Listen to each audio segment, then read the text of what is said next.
Hello, good morning, maayong buntag. For today's video, kay naamang kita og sobra diha nga sudan mga maring nga adobo.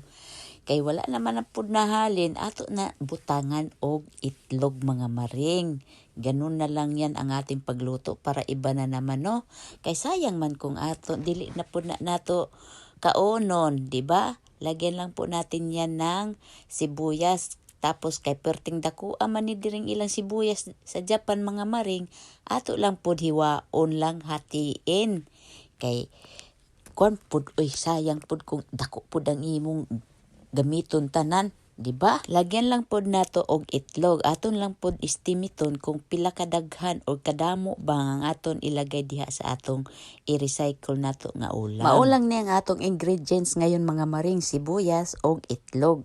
Dili pod nato daghanon kayo pod ang itlog karon mga maring, kay sus kamahal na baya ang mga palaliton karon. Ang trabaho, wala kaayong trabaho karon na diri hima man. Oy, dili kayo busy diri mga maring ba sa Japan. Wa ka gid maka 8 hours ang imong obra diri mga maring.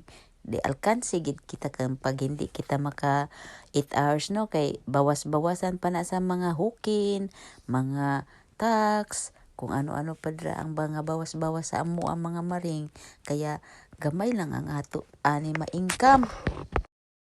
Sa sobra ko kay naila sini sibuyas mga maring, nakatakam-takam talaga. Tinikman ko talaga ilang nga sibuyas, perting tamisa oy.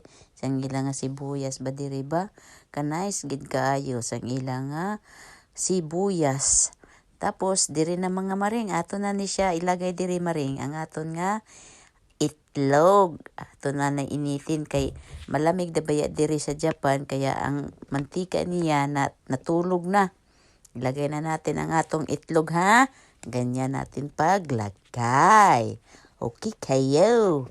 Unya, ilunod na dayon ang aton nga sibuyas mga maring. Ganyan ang paglagay natin ng sibuyas para daw crunchy-crunchy siya. Medyo crunchy-crunchy po siya kung ato na po siya kaonon. Tapos, imikos-mikos lang natin yan mga maring. O, diba? Sa kadali lang kayo, naluto na. Okay na kayo. Ato na siya ilagay sa ating pinggan kay makaon na kita dayon. And that's all for today mga maring. Thank you for watching.